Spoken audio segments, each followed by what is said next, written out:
اللہ رب العزت نے یہ جو کائنات بنائی ہے، اس کائنات کے سارے نشیب و فراز، رائٹ لیفٹ، سامنے پیچھے، ہر طرف سے، ہر زاویے، ہر اینگل سے نگاہ اٹھائیں، پرکھیں، مشاہدہ کریں، بغور مطالعہ کریں، اس کو ڈیپتھ میں جا کے اسٹڈی کریں، پتہ یہ چلتا ہے کہ یہ کائنات بہترین منظم طریق پر بنائی گئی۔ آسمان کا جو سٹرکچر ہے اس کا الگ ایک نظام اور منظم طریق، زمین کا جو سٹرکچر ہے اس کا الگ ایک نظام اور طریق، ستاروں کا، سیاروں کا، کہکشاؤں کا، پھر بادلوں کا، بارشوں کا، برف باری کا، خشک موسم کا، دھوپ کا، چاند کا اور اس کی چاندنی کا، ہر چیز کا جو سٹرکچر ہے وہ ایک منظم نظام کے تحت سفر کر رہا ہے اور حرکت پذیر ہے، اور باقاعدہ یعنی وہ رننگ میں۔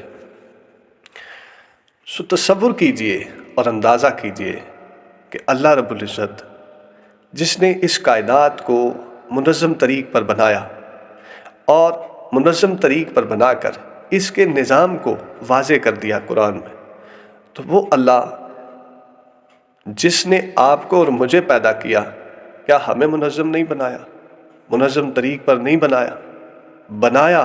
اس کا بھی پھر قرآن میں واضح کر دیا کہ ہم نے انسان کو بڑے احسن طریق پر، بڑی خاص خلقت پیدا کیا اور بڑے احسن طریق پر پیدا کیا۔ اب تقاضا کیا کیا کہ میرے اس نظام کو سمجھیں، اس نظام پر اکٹھے ہو جائیں اور اس نظام کی اہمیت کا اندازہ کر کے منظم زندگی گزاریں۔ بس اگر جنت پانی ہے، اگر آخرت میں میری رضا کے طالب ہیں، تو پھر اس کائنات کے منظم ہونے پر بغور مشاہدہ کریں۔ اللہ کہتا ہے قرآن میں، کیا وہ نہیں دیکھتے کہ آسمان کی طرف نگاہ نہیں اٹھاتے کہ ہم نے اس کو کس طرح جناب بنایا، بغیر ستونوں کے کس طرح کھڑا کیا؟ ایک نظام ہے۔ جو بھی شخص اس نظام کی خلاف ورزی کرے گا، پکڑ اس کی ہوگی۔ آپ اور میں جتنے مرضی گنہگار ہوں، ہم جتنے مرضی جرم کر لیں، ان کے مرتکب ہوتے جائیں، سنگین سے سنگین جرم اور غلیظ سے غلیظ گناہ سرزد ہو جائیں ہم سے، لیکن خود کو سزا خود نہیں دے سکتے، حالانکہ اپنی جان کے ہم جزوی مالک تو ہیں نا۔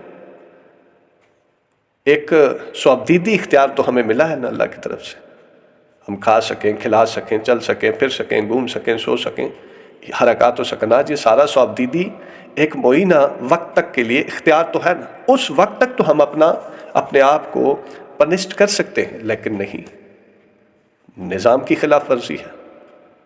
باقاعدہ ایک نظام بنا دیا اجتماعی طور پر سزا اور جزا کا، دنیا میں رہ کر جو آپ جرم کریں گے اس کے لیے عدالتیں، تھانے، کچہری، وہ انویسٹیگیٹ کریں گے، ان کے آگے سرنڈر کریں گے جا کے، یہ نظام ہے۔ وہاں سے آپ ڈکلیئر ہوگے مجرم، تب سزا یافتہ ہوں گے، اور وہ عدالت کا کام ہے، خود کو خود بھی سزا نہیں دے سکتے۔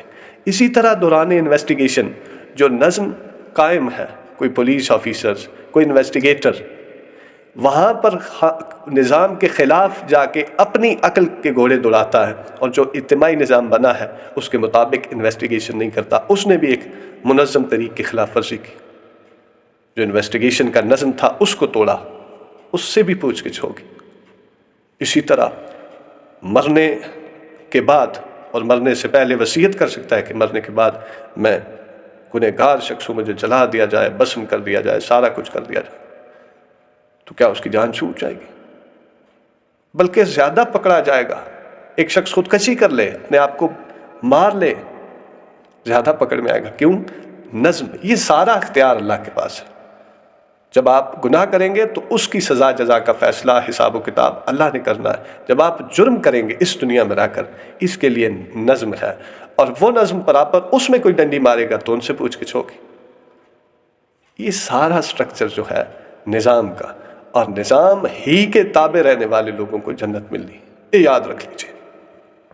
جو نظم کے خلاف جائے گا اس کی پھر پکڑ دکڑ ہے، اس کو سزا ملنی، اور جو بمطابق نظم زندگی گزارے گا اس کے لیے انعام و اکرام ہے۔